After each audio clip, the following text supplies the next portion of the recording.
श्यामू नाम का किसान रहता था।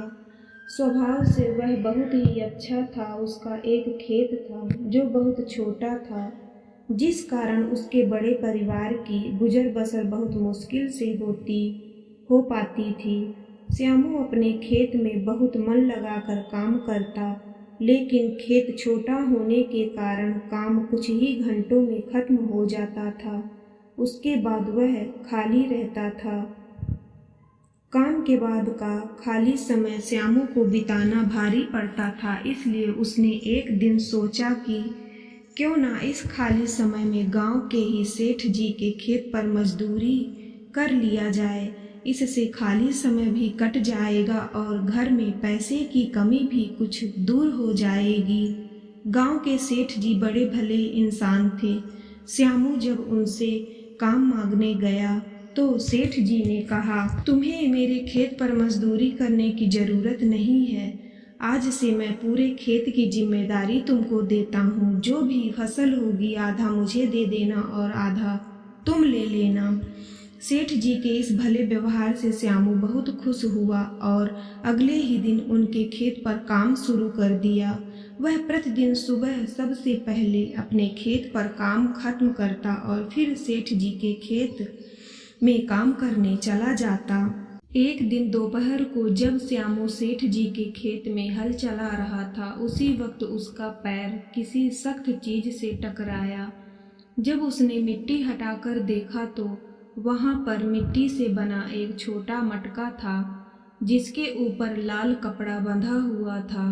श्यामू पहले तो थोड़ा डर गया, लेकिन फिर भी उसने थोड़ा साहस करते हुए मटके पर बंधा कपड़ा हटाया।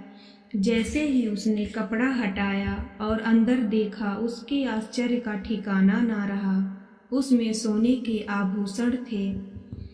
श्यामू को अब समझ ही नहीं आ रहा था कि वह इन कीमती आभूषणों का क्या करे।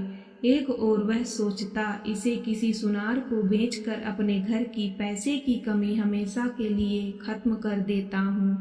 वहीं दूसरे ही पल सोचता कि यह जमीन सेठ जी की है, उन्हें ही सौंपना उचित होगा। काफी देर तक उलझन में पड़े रहने के बाद वह अंत में सेठ जी के घर ही गया। उसने सेठ जी को सारी कहानी बताकर मटका उन्हीं के सामने रख दिया।